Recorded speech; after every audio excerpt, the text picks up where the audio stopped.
പ്രിയപ്പെട്ട കുട്ടികളെ, എല്ലാവർക്കും പുതിയൊരു ക്ലാസ്സിലേക്ക് സ്വാഗതം.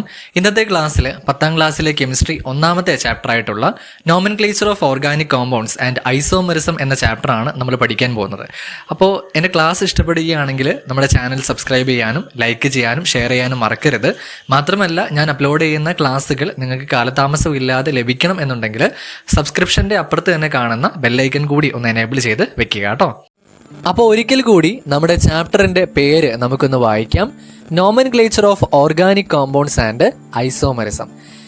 ഈ ഒരു ചാപ്റ്ററിൻ്റെ തുടക്കത്തിൽ തന്നെ രണ്ട് കുട്ടികൾ തമ്മിലുള്ള കോൺവെർസേഷനാണ് കൊടുത്തിരിക്കുന്നത്. ഒരു മിടുക്കനും ഒരു മിടുക്കിയും. മുതുക്കനും മുതുക്കിയെന്ന് കേൾക്കരുത്, ഒരു മിടുക്കനും ഒരു മിടുക്കിയുമാണ്.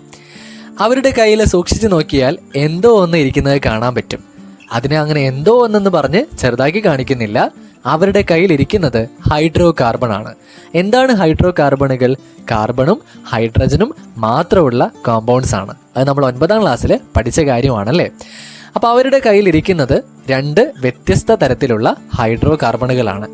അത് നമുക്ക് ആദ്യം ഒന്ന് പരിചയപ്പെടാം. അതിൻ്റെ മോഡൽ അവരുണ്ടാക്കിയിരിക്കുന്നതാണ് കേട്ടോ. അവരുടെ സ്ട്രക്ചർ വെച്ചിട്ട് അതിൻ്റെ മോഡൽ അവരൊന്ന് ഉണ്ടാക്കിയിരിക്കുകയാണ്. അപ്പം നമുക്കൊന്ന് നോക്കാം. ആദ്യത്തെ ആ ആൺകുട്ടിയുടെ കയ്യിലുള്ള ആ ഹൈഡ്രോ കാർബണിൻ്റെ ആ ഒരു മോഡൽ നമുക്കൊന്ന് നോക്കാം. ആ മോഡലിൽ കറുത്ത നിറത്തിലുള്ള സ്ഫിയേഴ്സ് കാർബൺ ആറ്റങ്ങളെയാണ് റെപ്രസെൻ്റ് ചെയ്യുന്നത്. നീല നിറത്തിലുള്ള സ്ഫിയേഴ്സ് ആകട്ടെ ഹൈഡ്രജൻ ആറ്റങ്ങളെയുമാണ് റെപ്രസെൻ്റ് ചെയ്യുന്നത്. അപ്പോൾ ഇവിടെ നമ്മൾ നോക്കിയാൽ 4 കറുത്ത വട്ടങ്ങളാണ്, അല്ലെങ്കിൽ 4 കറുത്ത സ്ഫിയേഴ്സ് ആണ് നമുക്ക് കാണാൻ സാധിക്കുന്നത്. അപ്പോൾ ഇവിടെ 4 കാർബൺ ആറ്റങ്ങളാണ് ഉള്ളത് എന്ന് അതിൽ നിന്ന് നമുക്ക് മനസ്സിലാക്കാൻ സാധിക്കുന്നു.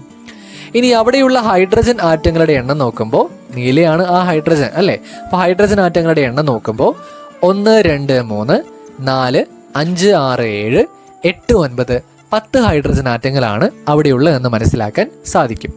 അപ്പം 4 കാർബൺ ആറ്റങ്ങളും 10 ഹൈഡ്രജൻ ആറ്റങ്ങളും ആയതുകൊണ്ട് തന്നെ ഇവിടെയുള്ള ഹൈഡ്രോ കാർബണിൻ്റെ മോളിക്കുലാർ ഫോർമുല എന്ന് പറയുന്നത് C4H10 എന്നതാണ്. ഇനി ആൺകുട്ടി തൽക്കാലം അവിടെ നിൽക്കട്ടെ, നമുക്ക് പെൺകുട്ടിയുടെ ഭാഗത്തേക്ക് വരാം. പെൺകുട്ടിയുടെ കയ്യിൽ 4 കറുത്ത സ്ഫിയേഴ്സ് ഉണ്ട്, അതായത് 4 കാർബൺ ആറ്റങ്ങളുണ്ട്. ആ കാർബൺ ആറ്റങ്ങളിലാകട്ടെ എത്ര ഹൈഡ്രജൻ ഉണ്ട്? 1, 2, 3, 4, 5, 6, 7, 8, 9, 10. അവിടെയും 10 ഹൈഡ്രജനും 4 കാർബണും. ഈ ഒരു ഹൈഡ്രോ കാർബണിൻ്റെയും മോളിക്കുലാർ ഫോർമുല C4H10 എന്നത് തന്നെയാണ് വരുന്നത്. അപ്പോൾ ഇവരെ മോളിക്കുലാർ ഫോർമുലയൊക്കെ നമുക്ക് സെയിം ആയി കിട്ടി അല്ലേ. രണ്ടുപേരുടെയും C4H10 എന്ന് തന്നെ മോളിക്കുലാർ ഫോർമുല നമുക്ക് കിട്ടി. എന്നാൽ ഇവരുടെ രൂപം ഒരേപോലെയാണോ ഇരിക്കുന്നത്? അല്ല. അതായത് ഇവരുടെ സ്ട്രക്ചറൽ ഫോർമുല ഡിഫറൻ്റ് ആണ്. അപ്പോൾ ഇവരുടെ സ്ട്രക്ചറൽ ഫോർമുല ഡിഫറൻ്റ് ആണെങ്കിലും മോളിക്കുലാർ ഫോർമുല സെയിം ആണ് എന്ന കാര്യം നമുക്ക് മനസ്സിലായി. അതേ കാര്യം തന്നെയാണ് ആ കുട്ടികൾക്കും മനസ്സിലായിരിക്കുന്നത്. അത് തന്നെയാണ് അവർ ഡിസ്കസ് ചെയ്യുന്നതും. ആ കുട്ടി പറയുകയാണ്, although the molecular formula of models of these 2 compounds made by us are the same, their structural formula are different, right? നമ്മൾ രണ്ടുപേരും ചേർന്നുണ്ടാക്കിയ ഈ 2 കോമ്പൗണ്ടുകളുടെ മോളിക്കുലാർ ഫോർമുല സെയിം ആണെങ്കിലും അവരുടെ സ്ട്രക്ചറൽ ഫോർമുല ഡിഫറൻ്റ് ആണ് അല്ലേ. അത് ശരിയായിട്ടുള്ള കാര്യമാണല്ലേ. ആ പെൺകുട്ടിക്ക് അത് മനസ്സിലാവുകയും ചെയ്തു. അപ്പോൾ ആ കുട്ടി തിരിച്ച് മറ്റൊരു കാര്യം പറയുന്നുണ്ട്. Then their names too will be different. അവരുടെ പേരും അങ്ങനെയാണെങ്കിൽ ഡിഫറെൻ്റ് ആയിരിക്കുന്ന പറയണേ.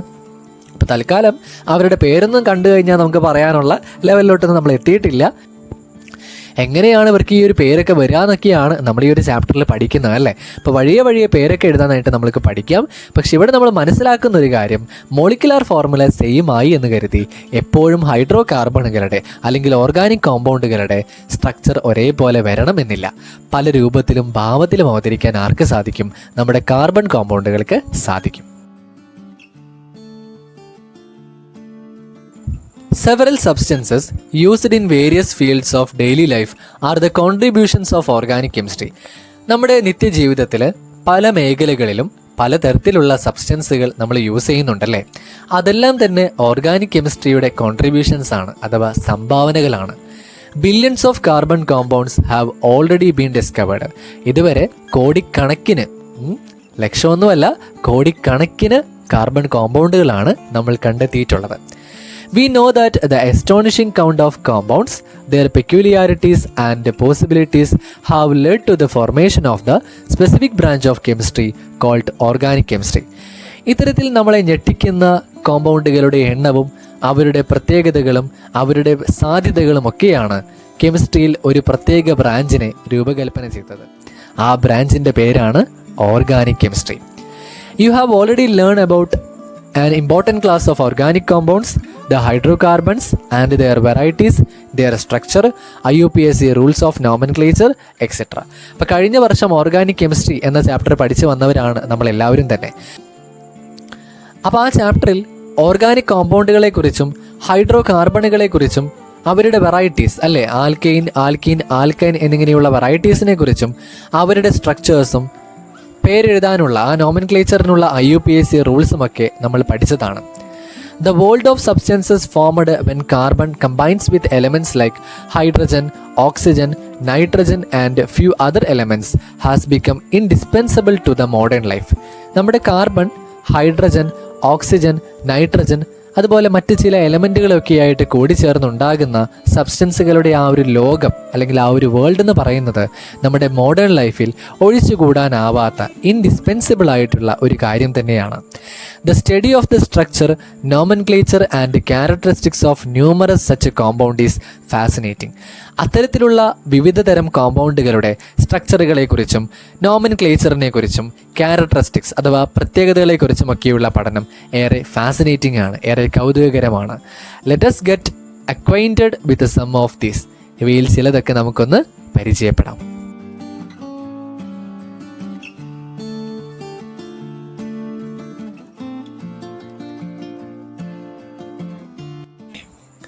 The structural formula of two hydrocarbons are given below. രണ്ട് ഹൈഡ്രോ കാർബണുകളുടെ സ്ട്രക്ചറൽ ഫോർമുലയാണ് താഴെ കൊടുത്തിരിക്കുന്നത്. ഹൈഡ്രോ കാർബൺ 1ഉം ഹൈഡ്രോ കാർബൺ 2ഉം. You are familiar with the formula of hydrocarbon 1.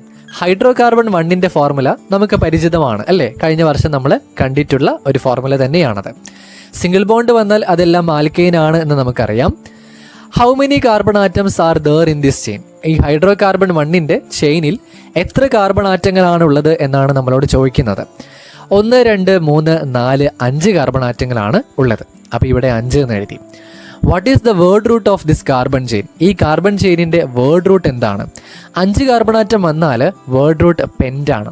Word root ഓർക്കാത്ത കുട്ടികളുണ്ടെങ്കിൽ ഞാനിവിടെ കൊടുക്കാം.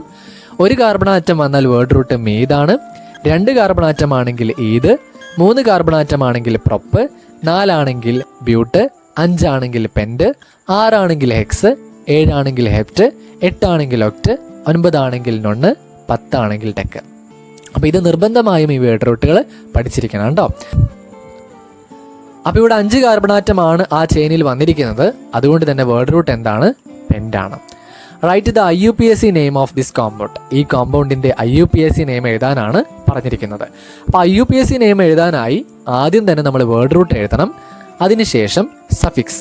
സഫിക്സ് എന്ന് ഉദ്ദേശിക്കുന്നത് ആൽക്കെയിൻ ആണെങ്കിൽ ANE, ആൽക്കീൻ ആണെങ്കിൽ ENE, ആൽക്കൈൻ ആണെങ്കിൽ YNE. ആ 3 അക്ഷരങ്ങൾ എഴുതാനാണ് സഫിക്സ് എന്നതിലൂടെ ഉദ്ദേശിക്കുന്നത്.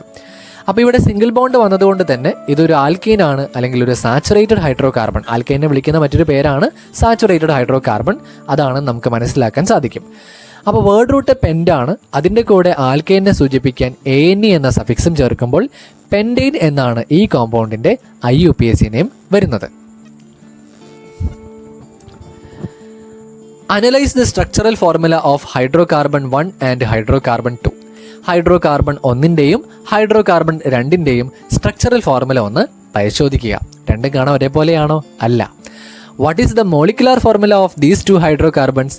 ഈ 2 ഹൈഡ്രോ കാർബണുകളുടെ മോളിക്കുലാർ ഫോർമുല എന്താണ്? നമുക്ക് നോക്കാം. ആദ്യത്തെ ഹൈഡ്രോ കാർബൺ അല്ലേ, അതിൽ എത്ര കാർബൺ ആറ്റം ഉണ്ട്? 1, 2, 3, 4, 5 കാർബൺ ആറ്റം. എത്ര ഹൈഡ്രജൻ ആറ്റങ്ങളുണ്ട്?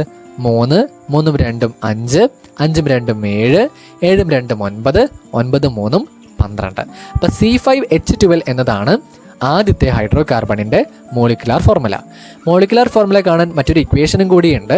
ഇത് ആൽക്കെയിൻ ആയതുകൊണ്ട് CnH2n+2 എന്നതാണ് മോളിക്കുലാർ ഫോർമുല കണ്ടെത്താനുള്ള ഇക്വേഷൻ. ഈ N എന്ന് പറയുന്നത് കാർബൺ ആറ്റങ്ങളുടെ എണ്ണമാണ്. അപ്പോൾ Cnൻ്റെ സ്ഥാനത്ത് 5 ഇട്ട് കൊടുക്കുന്നു. H 2 × 5 + 2. അപ്പോൾ C5H12 എന്ന് തന്നെ നമുക്ക് കിട്ടും. അപ്പോൾ ഫോർമുല ഉപയോഗിച്ചോ അല്ലെങ്കിൽ എണ്ണി നോക്കിയോ മോളിക്കുലാർ ഫോർമുല നമുക്ക് കണ്ടുപിടിക്കാം.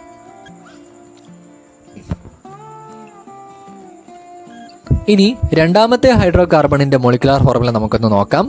1, 2, 3, 4, 5 കാർബൺ ആണ് ഇവിടെ ഉള്ളത്. ആൽക്കേൻ ആയതുകൊണ്ട് ഇതിലും 12 ഹൈഡ്രജൻ തന്നെയായിരിക്കും ഉണ്ടാവുക. അപ്പോൾ ഒന്നാമത്തെയും രണ്ടാമത്തെയും ഹൈഡ്രോ കാർബണുകളുടെ മോളിക്കുലാർ ഫോർമുല സെയിം ആണ് എന്നുള്ള കാര്യം നമുക്ക് മനസ്സിലായിട്ടുണ്ട്. How do they differ in the structure of the carbon chain? എങ്ങനെയാണ് കാർബൺ ചെയിനിൽ അവർക്ക് ഒരു വ്യത്യാസം വന്നിരിക്കുന്നത്? കാർബൺ ചെയിൻ ഒരേപോലെയാണോ കാണാനായിട്ട്?